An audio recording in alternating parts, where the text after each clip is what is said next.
She didn't just fire him, she humiliated him. In front of the entire office, her voice cut through the room as she pointed at the janitor like he didn't belong there, like he was invisible. People laughed, some looked away. And he said nothing, just stood there, holding his silence like it weighed more than their words. But what no one knew was that this wasn't just about a job. It wasn't just about power. It was about something deeper, something ugly that hides in plain sight.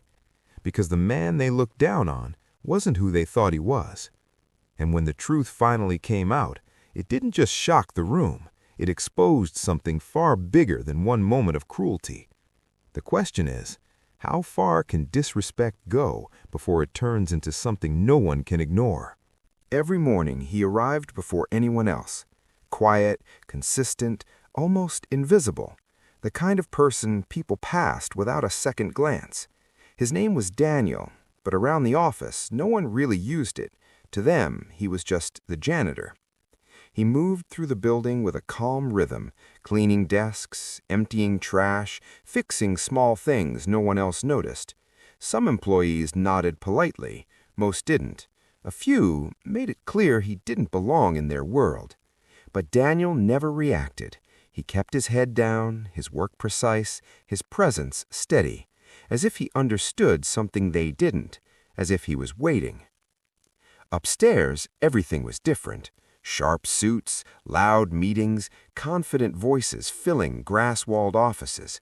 It was a place where status meant everything, and respect wasn't given freely. And then there was her. Confident, powerful, the kind of person no one questioned. She walked through the office like she owned it, like everyone beneath her knew their place. At first, their worlds barely touched, but not for long, because sometimes all it takes is one moment, one decision to reveal what people truly believe and who they really are. And when that moment came, it wouldn't just change Daniel's life, it would expose something no one in that office was ready to face. At first, it was small. A comment here, a look there. Daniel would be cleaning a desk when someone would quietly move their bag closer as if he might take something.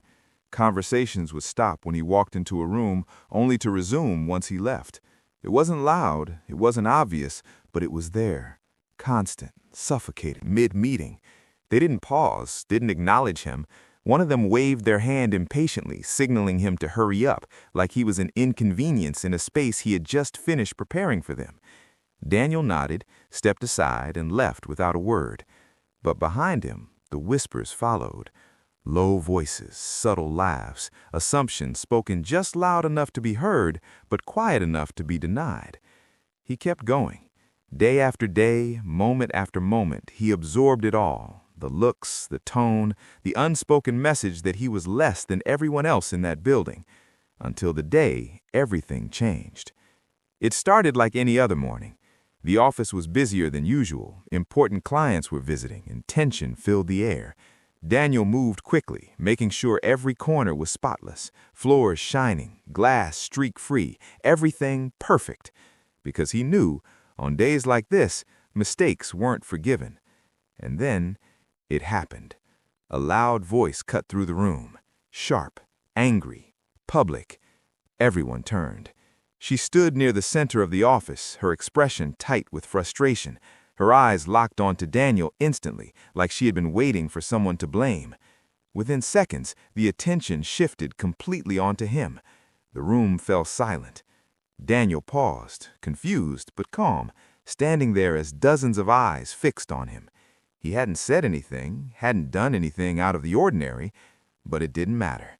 The accusation came anyway, not as a question, but as a decision already made. People started watching more closely now, some curious, some uncomfortable, others almost entertained. And Daniel, he didn't defend himself, didn't argue. He just stood there, absorbing every word, every stare, every assumption thrown at him without proof. Because deep down, he recognized this moment. Not the exact situation, but the feeling. Being judged before being heard, being seen, but never understood. And as her voice grew louder, more certain, more dismissive, Something shifted in the room. Some people looked away, others leaned in, but no one stepped forward. No one questioned it, because in that moment, it was easier to believe her than to question what they had always assumed about him. And Daniel, he finally lifted his eyes, not with anger, not with fear, but with something else, something calm, something controlled, as if he already knew this moment wasn't going to end the way everyone expected. But no one else could see it yet. Not until it was too late. The silence didn't last long. Her voice rose again, sharper this time, louder, cutting through the room like a verdict already decided.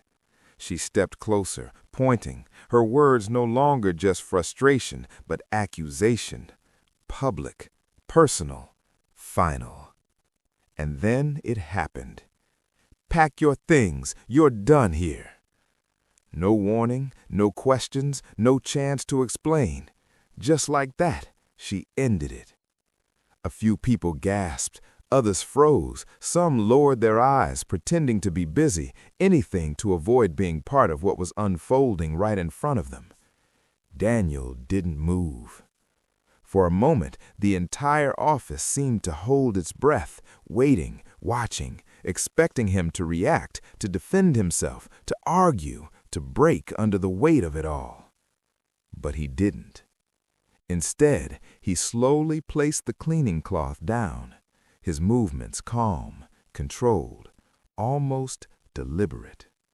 That's when the first crack appeared, because this wasn't how someone reacts when they have nothing left to lose. He reached into his pocket, not in panic, not in anger, but with quiet certainty. And when he pulled his hand back out, it wasn't empty. A small card, simple, unremarkable, but the moment he held it up, something shifted. Confusion spread across a few faces, then hesitation, then silence, deeper than before. She frowned, clearly irritated now, her confidence still intact, but slipping just slightly. Daniel stepped forward for the first time, not as the man they had ignored, not as the man they had judged, but as someone they had completely misunderstood. He placed the card on the table between them. No words, no explanation, just truth, sitting there, waiting to be seen. And as her eyes dropped to read it, the color drained from her face. The room changed instantly. Whispers stopped, movements froze, because in that single moment, everything they believed about him collapsed. The man they had dismissed, disrespected, and publicly humiliated wasn't who they thought he was, not even close. And now there was only one question left hanging in the air. What happens when the person you tried to destroy holds all the power? No one spoke. The weight of the moment settled over the room like something heavy, something unavoidable. Just minutes ago, she stood in control, confident, unquestioned. Now, that same confidence had vanished, replaced by silence and disbelief. Daniel didn't raise his voice. He didn't demand an apology. He didn't need to, because the truth had already done what words never could. The same people who ignored him now couldn't even meet his eyes.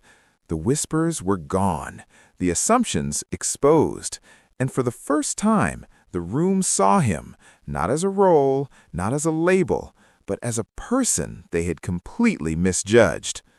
The decision that followed was swift, not out of revenge, but accountability, because this was never just about one moment or one person. It was about a pattern, a mindset, the quiet, everyday ways people are dismissed, disrespected, and dehumanized simply because of how they look, how they speak, or where they come from. Daniel walked out of that room the same way he had always walked through it, calm, composed, steady. But everything had changed, not just for him, but for everyone who witnessed what happens when prejudice goes unchecked. Because the truth is, stories like this aren't rare. They don't just happen in one office or one city. They happen everywhere, every single day, often without consequences, without accountability, without anyone stepping forward. And that's what makes it dangerous.